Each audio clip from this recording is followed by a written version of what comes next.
This is Thomas Mattis. I'll post a link to his channel in the description. And we're going to try to see what we can discuss here about psi phenomena and paranormal phenomena. And I'll start by just reading a little excerpt from Christian de Quincey's book, Radical Nature. And this is page 35, a section called Communication at a Distance. So, according to mechanism and materialism, not only are bodies made of dead stuff, each body is isolated in space and can exchange signals or energy only through contact or via a common physical medium. If bodies are isolated, as mechanism says, they could not respond to each other non-locally at a distance. And this is precisely the position of materialism. According to this worldview, phenomena such as empathy, telepathy, clairvoyance, and psychokinesis are impossible. Yet the literature of parapsychology manifestly contradicts this. Unfortunately, the standard scientific response to such anomalous data is that they must be either mistaken due to poor experimental protocols or the product of skillful fraud. Such out-of-hand dismissals are typically made by skeptics who know beforehand that psi phenomena are impossible. Given this kind of dogmatic bias, no amount of rigorous data would ever be sufficient to persuade the skeptic. But precisely because of prolonged hostile skepticism, responsible psi researchers go out of their way to ensure their experiments meet the highest scientific standards. Even so, the anomalous data still persist, pointing to flaws not in their experimental designs, but in the scientific worldview that rejects them. Besides these anomalies, the mechanistic denial of non-local effects of action at a distance leads to some interesting, if unappealing, implications for our relationship with the universe, far beyond the laboratory.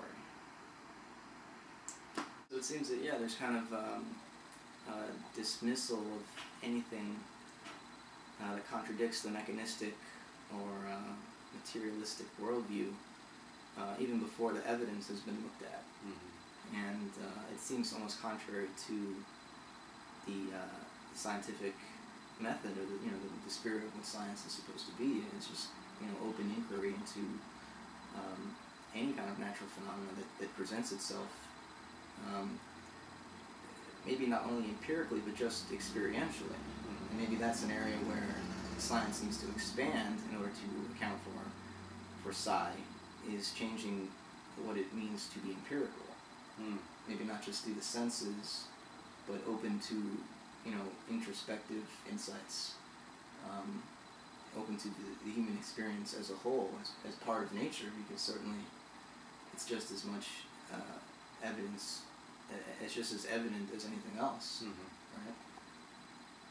Yeah, my own cultural predisposition, my family was, on the one hand, open to phenomena that are usually called paranormal or psi phenomena, but also with a certain dose of skepticism. And I think true skepticism is waiting for further information, not excluding the information we have already, because there are skeptics, and then there are debunkers, and the debunkers seem to me to often be like the true believers. In other words, they're the true disbelievers, and truth is in their disbelief, just as true believers think that the truth is only in their belief. It goes both ways. So, rather than this debunking attitude or this dismissive attitude, what we need is a questioning form of skepticism that takes the data as it is, but is willing to admit that the kind of information that has been gathered so far, with mostly statistical data from laboratory settings, may not be the full view, the fullest view, and may not even be what science should demand in connection with psi phenomena. In other words, I think that these phenomena operate at all times, in all places, and in all persons. It's not simply a faculty that some people have and some people have and some people don't. My earliest initiation into the beauties of life was through music. And this was spontaneous because I have this musical gift and this passion for music, and it was already there when I was 2 or 3 years old and started singing songs.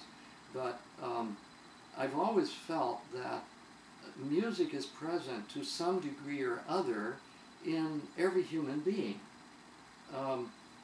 One Italian philosopher, and maybe going a little off the track here, but it's important to refer to Giambattista Vico, V-I-C-O, Vico, who was, let's see, 17th, 18th, something like that, late Renaissance. So he had the theory that human beings sang before they spoke.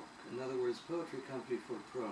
Mm-hmm. That the communication through the voice was, first of all, a song about reality and love and interconnections between persons, and then developed into this communication.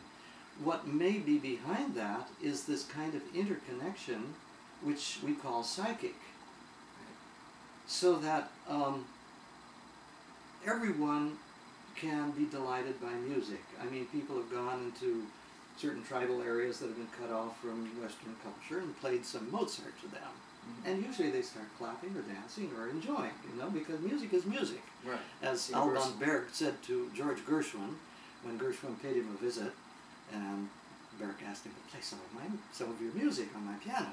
And Gershwin kind of, you know, demurely said, well, no, I don't feel quite up to it. But he said, Mr. Gershwin, music is music. So music is music, because music is human. Right. Now, Psi is present everywhere, and in everyone, and in every circumstance, to some degree or other. And this is something that is frustrating for the scientist, because the scientist wants to measure, wants to quantify. And this is something that you know, we can't get a grip on. We cannot control it. Right. Can't stand apart from it. Yeah. And get an outside view of it. You have to really participate. Yeah. You know, with the phenomenon. It's not even a phenomenon anymore. It's not out there. Mm-hmm. It's within you. Mm-hmm. And maybe the connection to music runs even deeper.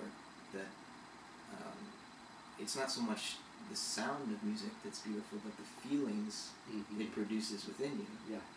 And the way it draws you in, and you almost feel like you are in another world, participating in just the tonal rhythmic qualities of it. Mm-hmm. And you know, you can't listen to music at a distance. You know, you can't objectify it.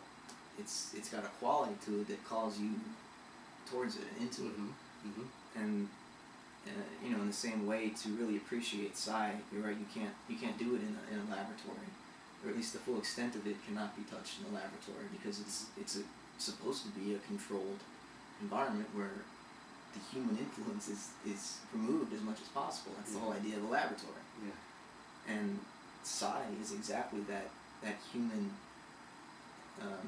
influence. And to really study it, you do need to participate in it, and to come to it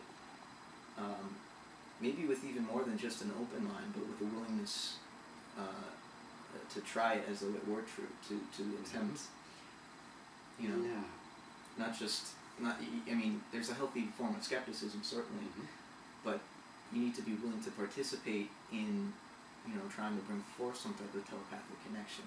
And, you know, sometimes it'll just happen by grace or whatever, but there do seem to be certain techniques that people can develop with groups to facilitate this kind of experience. And it's that participatory element that calls the standard empirical or mechanistic paradigm of science into question. Not that that doesn't have its use, you know, for other investigations, but for this, for Psi phenomena, it seems to require really jumping into the phenomenon, becoming a part of it,